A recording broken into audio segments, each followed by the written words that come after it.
A mugshot isn't always bad for business. Right outside New Ulm, Texas. Hi, this is Wayne Dolcefino. I was wondering if anyone was home at the Thomas Ranch.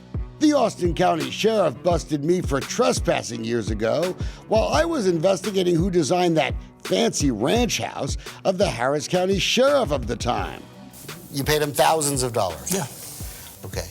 But you won't tell us how much? No. I got a mugshot, but I also got the story.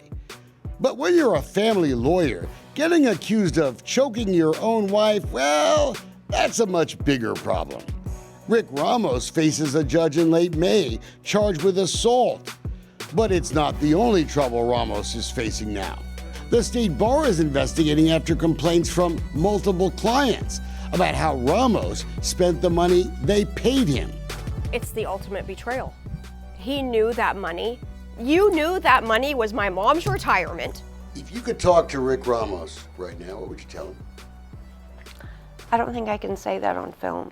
On his website, Ramos says, quote, "I will not leave $1 on the table that my client is entitled to." Really? Rick Ramos had never accounted for $30,000 the Remp family had paid him in advance. They came to Dolcefino Consulting because we investigate and expose stuff like that. We'd already heard from Mindy Comstock. Ramos had charged her more than $400,000 in a custody case, and there were accusations he overbilled, even cashed a big check he shouldn't have. I feel like I wasn't protected. After waiting months for Ramos to account for their money, the Remps filed the state bar complaint in February. Look what showed up in their mail April 26th, a check for $21,270.18. I think it's a last-ditch effort to save himself, for sure. In his written response to the state bar, Ramos says he apologizes. His excuse for the radio silence? Well, just a big misunderstanding. He changed his email address the very same day the divorce was final. Guess he didn't know she wanted the rest of her money back. He's now scrambling to save his hide.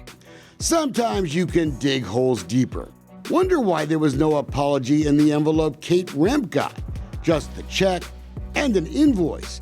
Justification for some of the rest of Kate Remp's money that Ramos says he had to spend. And you know us, we took a closer and more forensic look. Curiously, the new invoice covers some of the very same time Ramos had already billed Kate Remp for. That's strange. Was the other invoice wrong? We found 4 examples where Ramos just came up with billing he hadn't claimed on previous bills. Curious how that happens. There are other questions, like Ramos now claims on the new bill he was in court on June 11th for Kate Remp, but the district clerk's records show there was no hearing that day. Someone's wrong. The other bill was a lie, or this bill is a lie. They can't both be right because they're different for the same periods of time. But they could both be wrong. Bottom line, Remp isn't buying this new invoice. It's a work of fiction. By the way, Mr. Ramos, it's Remp, not Kemp. You even got the name of your own client wrong on this new invoice. And in his response to the state bar, Ramos says Remp is really only complaining now because she didn't like the result. It's true. I don't like the outcome. I'm not going to deny that. But if I had had a more conscientious and ethical attorney, likely this wouldn't have happened. And it wasn't just about the money for Kate Remp. This was a fight over the custody of little Emmy. The lawyer her husband hired in the bitter custody fight was Bobby Newman. And Remp was shocked when she saw these pictures we showed her after her divorce was over. Ramos and Newman palling around on the water together, long before she ever hired him. I'm happy they're friends, but it doesn't fit the picture Ramos apparently painted of his adversarial relationship with Newman. It's sad and quite frankly stupid that we have to remind lawyers that this kind of stuff really matters to people. These are family fights. People want a lawyer who's gonna go to the mattress for them, and they may not hire a lawyer if they know they're like buddies with the other guy. Absolutely not. How can I trust someone who's in bed with opposing counsel? Doesn't make sense. Ramos's lawyer, Wayne Paris, calls the picture problem, quote, the most ridiculous allegation of all of them. Quoting, there is no misrepresentation here. A lawyer is under no duty to reveal to a prospective client who his social friends are. Ramos tells the state bar he's been, quote, honest and aggressive against Newman. But it's not the first time there have been complaints about the relationship. And pictures like these haven't helped.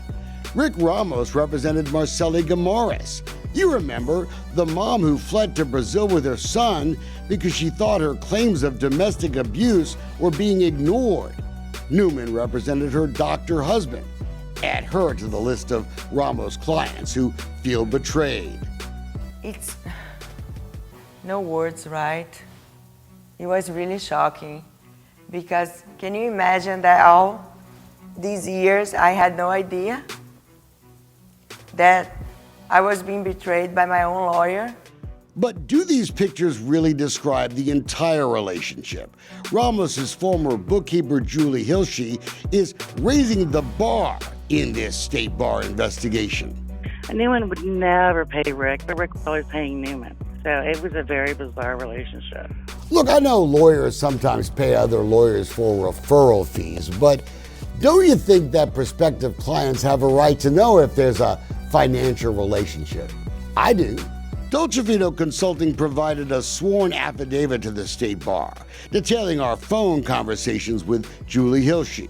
We talked about whether Ramos ever improperly spent client funds. He'd write $20,000 check to some random name, but I don't even know who this is. And I'd get the bank statement, and I'd say, well, who was this check? And he said, oh, it's a personal thing. Draining of IOLTA funds or transferring IOLTA funds? Yeah. Was that pretty common? Yeah, towards the end, it was, last couple of years. And you know that's illegal, right? No, I know. Mindy Comstock says she gave a blank check for $60,000 to Rick Ramos once to give to her appeals lawyer. She left it intentionally blank because she didn't know the lawyer's name. But when the check was cashed, it had Rick Ramos's name on it. The appellate lawyer said he never received those funds. The most that he's been paid was $15,000. And I think there was a lot of hiding the nut in this case. And we were too naive to know what was going on. Ramos hasn't yet sent a refund check to Mindy Comstock. And now Julie Hilsche suggests the billing in Rick Ramos's law office may be suspect. But did you suspect the billing was fraudulent? Not for everybody's work, but with Rick, yeah, I mean, I can't confirm everything that I put in there for him was really happened. In his response to the state bar, Rick Ramos attacks the credibility of his former employee and says his ex-wife, the former judge Chelsea Ramos, was the one that was doing the domestic violence against him, including public assaults. No word on when the state bar will decide what to do. Kate Remp filed a formal criminal complaint against Rick Ramos 2 months ago. So did Mindy Comstock. The Harris County District Attorney Kim Ogg hasn't contacted either one, or the bookkeeper who blew the whistle months ago.